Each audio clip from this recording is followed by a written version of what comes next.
90.3 WHPC now presents Law You Should Know. The law affects every aspect of our lives, our home, our jobs, and our recreational activities. Now, learn about the law and how to protect yourself against the loss of your liberty or property, and learn how to stand up for your rights and seek compensation when you have been wronged. Your host for Law You Should Know is attorney Kenneth J. Landau, a past dean of the Nassau Academy of Law, and frequently lectures to lawyers on ethics and avoiding problems with clients, and to the public on how to choose and use lawyers.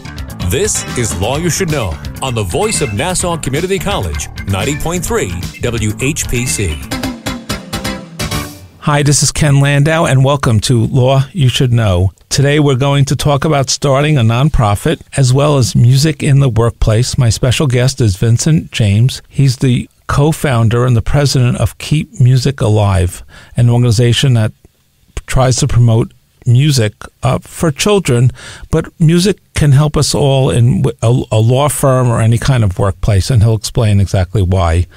Vincent, welcome to Law You Should Know. Thank you, Ken. Thanks for having me on. Before we benefit from your experience and talk about how to start and build a nonprofit, what got you into starting your own nonprofit, Keep Music Alive? Well, the short story is it was never my intention to start a nonprofit, but my wife and I started doing these different programs. One was Teach Music Week, where we started asking music schools to offer a free lesson to new students each year for a week in March.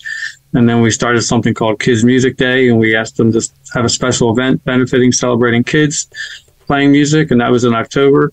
And then we slowly realized that we were doing, a mission-based organization. We were creating a nonprofit without even realizing what we were doing. So then we started to research, all right, how do we do this the correct way, and started to follow up with that. What are some ways to do it the correct way when an organization becomes of let's say, a certain size? It's more than you volunteering for a cause. Well, if you're looking to start your own nonprofit, you definitely, I would have asked for more help earlier on, asked more people for different advice. We tried initially with an accountant, and then there was an attorney we had asked also who was working with us a little bit. And then there was someone else who said that they would help us. But really, what we learned is sometimes it's very difficult to fill out all the paperwork correctly. And a lot of times things get rejected by the IRS, and you have to go back through several times. We eventually stumbled upon one of our music school friends told us how they did theirs. And they recommended a service to us that was based in Florida. And that said, if you contact them, they know how to put the square hole in the square peg in the square hole, and the round peg in the round hole, and, fill out all the forms correctly, and they guide you, for pretty minimal cost. And there might be some accounting or financial issues as well as legal issues, but you need some kind of 501c3 status from the IRS and maybe some paperwork or approval from your state, government. Yes. You start off by, creating a not-for-profit corporation, and you can either do that yourself through LegalZoom or through an attorney with business experience. Which is how we did it. And then you do have to file for the 501c3 through the IRS. And then you also have to file, as you mentioned, through your state to be a registered charity to be able to accept donations, for your cause. And again, there might be some pro bono clinics or bar associations that do pro bono work for, charities such as this, or even law schools may offer pro bono services, that law students can get involved with. So that there may be different options there. Moving on from the legal and accounting issues, why is it important to have a board of directors? Well, you need to have a board of directors, Ken, to kind of guide your direction. I mean, they help to set your strategy for the mission. They help with governance, making sure that you're, complying with all the legal accounting requirements. And they're also responsible for helping you fundraise. Those are kind of the three pillars of what a board of directors is responsible for. And, in the beginning, most people, and ourselves included, you start with what we call a founder's board. You ask, the three friends that you have that you think will say yes, so you could put them on the piece of paper to file with the IRS. And I don't recommend this, but many of us have done this, and that's how we start off. And these three friends who may be very well-meaning, may not really have the time and resources available to help you going forward. So after a while, you kind of evolve a little bit further from that, and you start reaching out to, more professional folks or people that have experience volunteering on boards that can really help you move your cause forward. And some people are looking for volunteer work, and maybe they're semi-retired, maybe they're starting out, maybe they want to balance out their work life. So there might be people with a certain talent or a certain connection or a certain passion who you can try to recruit for your board, and perhaps also as volunteers or donors. Oh, absolutely. And, when you're putting together a board of directors, you're looking for a variety of different talents. You might find someone who is an accountant who's interested in helping you with your accounting issues, either pro bono or at a very reduced cost. And same thing with your legal issues. Someone who has connections with a lot of, folks that have high incomes and might be able to help you with fundraising there. You're trying to put together, mix and match a collective of people that are going to best serve your cause. And, a donor or organization might be willing to underwrite or sponsor, let's say, a particular event or program that they feel passionate about or they feel will engender goodwill for themselves or their community. Oh, that's correct. That's correct. And what we've learned, and sometimes the hard way, Ken, is the most important thing we need to learn, when we're running a nonprofit and fundraising and looking for sponsors is a 3-letter word, ask. Can't be afraid to ask for help. You have to ask often, ask a variety of people, ask for referrals, network out the wazoo, connect with as many people as you can. And that's the only way you're going to get the message out to enough people so that you'll draw in the people that are going to be most interested in helping your cause. And what are the benefits to them? You've been talking about the benefits, their benefits to you or other nonprofits, but I think I'm sure you can. It's important people realize the benefits for them of giving their sweat or their time or their ideas or perhaps some money or perhaps sponsoring an event. What are the benefits to them? Oh, absolutely. Absolutely, Ken. People in general want to do good in the world. And we all know that when we do something good for somebody or for an organization, we feel good, especially if we're doing it without expecting something in return. And, by volunteering for a nonprofit, whether it's just for an event or on the board or as an advisory board director, you're offering, as you mentioned, your time, your resources, and you're seeing how you can make an impact in the mission that the nonprofit is responsible for. And this is why you're going to be drawn to a nonprofit that has programs that are supporting something that is near and dear to your heart. Maybe there's someone in your family that has had the illness that the nonprofit helps to work with. Maybe you grew up with music and it was very important to you, and that's why you want to work with a music education nonprofit. Or maybe food insecurity, was relevant in your life growing up, and you want to work with a nonprofit that's serving that cause today. So, for the folks that are volunteering and being a part of it, you're giving back, something of yourself, and it makes you feel good knowing that you're doing that. And maybe someone feels passionately about those causes and they are in a position to donate something, at least to an event, or the resources of their, organization or perhaps a space to make it happen. That's correct. And it's funny, you don't realize in the beginning the many different ways that people and organizations and companies can help you. And it's not, sometimes it's I can't think of the right term for it, but it's a win-win situation. A win-win situation. And there's another word that escapes me. It's floating out my mind here, but it's items, where they're not donating cash, they're not donating time, but they have something physical that they can offer that can help your cause. It's something as simple as going to your local grocery store and getting gift cards, that they will donate so that you can buy food for your event. And what are some of the other skills that you need volunteers to provide to a nonprofit to help it grow and carry out events? If they, especially maybe they're donating money, maybe they don't have a skill in let's say in music or whatever the goal of the organization. What other types of skills can they possibly donate? Well, it ranges from, administrative skills, maybe the office, where the nonprofit runs their business. They're short-staffed and they need help, everything from like stuffing envelopes, sending emails, making phone calls, thank you calls are important to donors. So there's administrative, and then there's events. I know us, Keep Music Alive, we heavily rely on volunteers for help with our events because we have a lot of events. So nonprofits that have events are always looking for volunteers to help run them. And they need various people in various roles, whether it's taking tickets, selling T-shirts, setting up stages, greeting people, cleaning up afterwards. most people hate cleaning up after an event. So it's extremely important to have, people around so that, when the event's over, it's not just a few people left and having to take care of everything.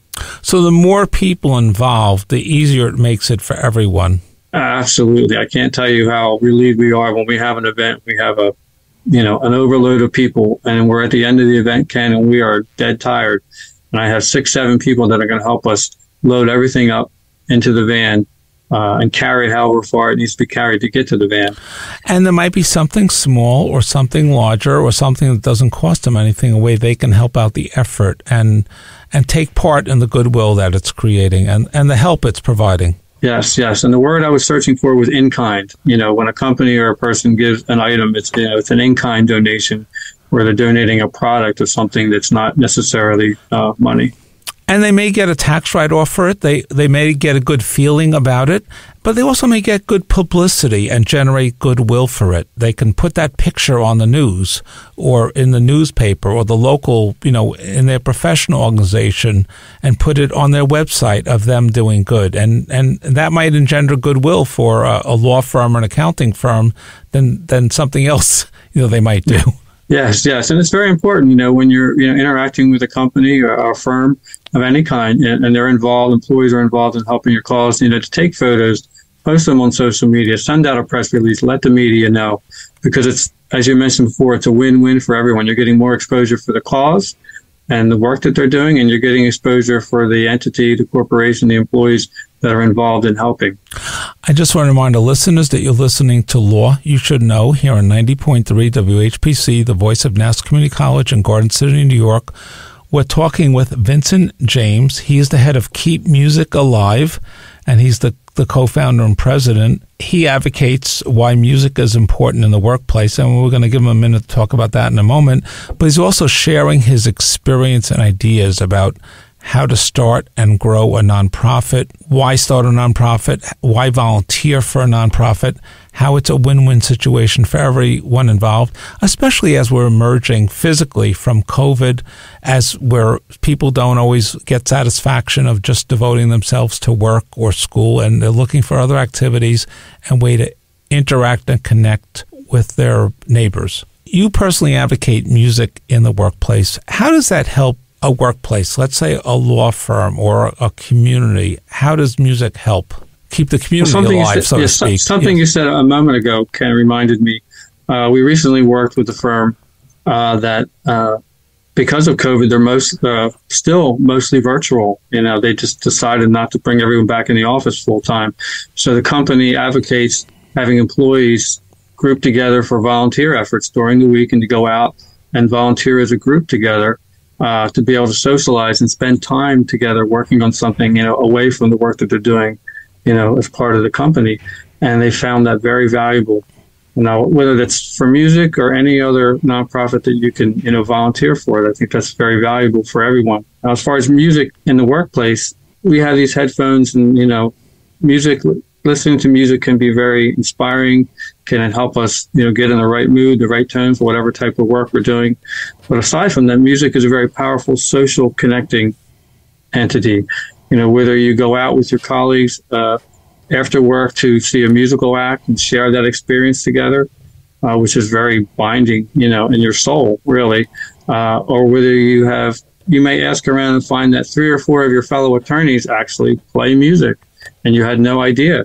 And you can get together with them and do a jam, go out to open mics together and perform together, or just go out to see other music together. And it's just one other way that we connect as humans that, gives us a reason, like instead of just going out to the bar or whatever, to get a drink or go get coffee, go do some sort of activity where you're enveloping yourself in music that you all, are drawn to. And speaking of the bar, many bar associations do have members who are musicians and enjoy it at least as a hobby, and it gives them a reason to come together and put on performances for the rest of the organization. And as you said, an individual law firm or company can do it on their own, and they're supporting goodwill among their employees, and even people who don't play the instruments can help contribute to the efforts, and it can be an event for families and help keep people connected to each other and the organization. That's right. And I've known many attorneys who actually are musicians, in my lifetime, which is really cool. And it's good if they can keep that alive. It helps them make connections also with the community, with other musicians or professional groups who may have legal needs. The music can be what connects them to potential clients, and people see them doing good in the community as well. So it's a win-win situation for everyone. How else can organizations and nonprofit try to engage the community, employers in the work of the nonprofit? Well, one thing that I learned, Ken, through doing this is we're trying to recruit volunteers, and we've gotten pretty good at it. But what's really important when working with volunteers is to communicate well, communicate often. It's important to show appreciation. Whether you're buying them lunch at an event, whatever, if it's a long event, but just connecting with them and understanding why volunteers wanted to work for your cause to begin with. What drew them to the cause, and get to know them as a person, not just a name and a number on your spreadsheet.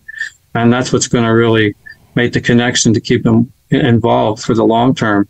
I actually thank every one of our volunteers personally, individually, after each event. I also send individual invitations letting them know what events are coming up, rather than using a blanket email to everyone, just because I feel it's important to stay personally connected with them. And then as far as the community, it's like any other business, Ken. You have to have a social presence, whether it's on Facebook or Instagram or whatever makes the most sense for your type of cause, is you need to be, raising awareness in the community through the social presence and through other means, through doing events, participating in other events. Maybe there's so many community festivals that go on, particularly in the spring and the fall, and, host a table with your nonprofit at the festival. You're handing out cards, flyers, talking about your programs, and this is where you engage with people in your community, and you'll help to draw in volunteers, and also you'll draw in people that need your services that you weren't even aware of. And also the law firm or other organization can take a table at the, let's say, the concert venue, and be a sponsor for the concert and promote their name, and give out their literature, at the concert, so to speak, and in the program. Yeah, no, absolutely. We've been talking about them, but are nonprofit event sponsorships generally tax deductible? Partially. So the part that's, if they're doing $1,000 sponsorship fee, if $500 of that is going towards marketing for the event, meaning there's a direct connection with costs that they're getting out of it, a benefit that the sponsor's getting out of it, then only half of that, the other $500 is what's deductible, because the initial $500 is really a marketing expense. So short answer is they're both deductible. It's all deductible. It's a matter of how you split the pie, how much of it is a donation deduction and how much of it is you paid for marketing because you're part of this event. And you mentioned the volunteers before and showing gratitude to volunteers, but you're also giving a way for volunteers to meet each other and expand their world and to have something in common. And especially emerging from COVID, when everyone's been so isolated, this gives people a way to, to do some good together and perhaps to make other business and social connections. Oh, absolutely. And we see many times volunteers, make connections together. Like, oh, I didn't realize you knew that person. Oh, I didn't know you worked there. And you see them start to talk more and more at the events, and they develop friendships and relationships outside, of the work with your nonprofit, which is really beautiful to see. And also it helps them. It might provide customers for organizations, might provide customers for professionals who are involved. It's a win-win situation, and it can be a growing situation. The more we get out of our house, Ken, get involved and see people in person, and network in different situations, it's absolutely a win-win for all of us. I just want to remind our listeners that you're listening to Law You Should Know here on 90.3 WHPC, the voice of Nassau Community College in Garden City, New York. If you missed any part of this program, or you want to listen to many other programs we have about other areas of the law, just go to nccradio.org. And our guest is Vincent James, the head of Keep Music Alive, and he's been talking to us about starting a nonprofit, as he has started and built his own nonprofit, Keep Music Alive, where he is the co-founder and co-president. What are some other challenges that a nonprofit might face, and as you have in building your nonprofit, and ways to overcome them? Time, and time. Needing more time. There's so many different things. If it's a small nonprofit like ours, you're typically having a very small staff. It's literally just myself, and my wife is part-time, is all she's available for. And so having the time to do all the different things, planning the programs, executing the programs, and then doing the fundraising piece of it, and then doing all the administrative tasks that go along, the legal requirements. You have to file each year with the state, you have to file each year with the IRS. And then there's the, writing grant applications. And really what I'm learning, the way to battle that is try not to take on too much. Don't expand, your programs beyond the ability of what you're able to do. It's like any business. If you grow too fast, you can sometimes crumble in on yourself, right? So, we're learning to just slow down a little bit and take it one step at a time and focus on just the next step, and not try to run ahead too far. And do you find there's a greater priority for companies like accounting firms, law firms, other companies, big stores, companies with a commercial presence to kind of do good in their community and help others to do good, to look favorably at making donation or a donation in kind or sponsor an event or partner with an event? I think many of them are seeing, the benefits of that. I mean, many larger corporations have a whole department, devoted to doing just that and making sure they're involved in the community through having their employees volunteer, through providing grants, providing in-kind donations. And I think that effort at the larger corporations is kind of trickling down to the smaller firms where they're starting to see the benefits and starting to get more involved. And the smaller firms are usually right in that community, and maybe their members are a part of it, or some of their workers are a part, but the company doesn't even know it. That's right. And they're in the community, and they're around the people that are affected by the cause that's being supported. When employers do reviews, or maybe in a good way, is it good for them to ask, are there any organizations you're involved with where we can help, or any organizations you think we should get involved with, just to open the door? I personally think it's a great idea. I don't know if that's happening at all. I don't have any, knowledge of that at all. But, I think the more employees communicate about what's important in the community and not just here's our work that we need to get done, it makes employees feel good about the company they're working for, knowing that the company, actually cares about the community they're in. And do you look for companies already doing some good, or perhaps a company who's not yet involved in the community as a prospect for your organizations that other organizations in a similar situation can look to as a potential donor? We've learned to try all of the above because companies that are already supporting in that way, sometimes they are already, their resources are already being given out and they don't have the bandwidth to take on anything new. And sometimes they do.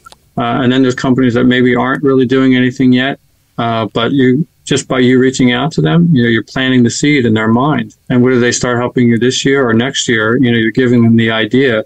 And eventually some of them will start helping, you and other nonprofits. And maybe it's you can partner with another community group who has space, who has manpower, who has ideas, who have connections, who have a surplus of some kind of good. We partner actually with a lot of other local nonprofits with the program that we do, bringing the programs that we do to the families that they serve. And we learn so much from what they're doing in their programs, and then we learn how to help each other, throughout the year. And in many communities, there might be an organization of nonprofits, and people can collaborate and learn from those groups, or something like a Chamber of Commerce or some other community organization that already exists. I'm glad you mentioned that. Absolutely. The Chamber of Commerce, we've been members for at least 3 or 4 years now. We're actively involved in networking with other nonprofits and business owners, for-profit business owners. And there are definitely associations of nonprofits, in probably almost every major metro area. And we're part of a couple organizations like that where we meet on a regular basis to learn what each other is doing, learn how we can partner together, and just kind of sometimes we have answers to questions that they have and vice versa, because we're kind of all in the same boat and many of our problems are the same. Again, there may be different resources that you can draw on at different times of the year. Yes. How do you think people can expand, nonprofits can expand once they've started and they're growing? How can they add new events, add new people, add new donors? I think it's just a matter of continuing to work towards it, to have a goal of what you're trying to do with your programs, because it's the impact that you're trying to have that's the most important part. It's not how much money we raise, It's not how much people know about us. It's what is the impact that we're measuring for the programs that we're doing. And so what we're always trying to do is how can we expand the programs to provide more impact? And there's no one answer, for that. It's a matter of we figure it out along the way and ask for help as much as you can and learn from others that are doing something similar. And have impact on your community in a positive way and help people to have a positive impact, whether you're employees or the community members to have impact on their community in a positive way. Yes. There's an old saying, Ken, the best way to get what you want is to help someone else get what they want. And that hopefully that works in life as well. Vincent, what is the website for your organization in case someone has a question and wants to see the good work that you do? The best way to reach us, Ken, is keepmusicalive.org, and from there they can contact us, whether it's about our mission or if they have questions about starting a nonprofit. I'd be happy to help guide them through the different steps that we did. And any final tips on do's and don'ts for starting and building a nonprofit? I think my final tip would be, before starting a nonprofit, is see what other nonprofits are operating in the same space, supporting the same cause in the area you're at, and spend some time volunteering for those nonprofits first, and to learn and see what they're doing, and see if maybe what would really serve you best would be working with them and helping them achieve their goals. And again, you can also try to get help from your employer, your organization, your friends and colleagues, and work together for the greater good. Yes, absolutely. And I would like to thank Vincent James for being our guest. And again, his website is keepmusicalive.org. And if you missed any part of the program or you want to tell someone else about it, just go to nccradio.org. And thank you for joining us on Law You Should Know here on 90.3 WHPC, the voice of Nassau Community College in Garden City, New York.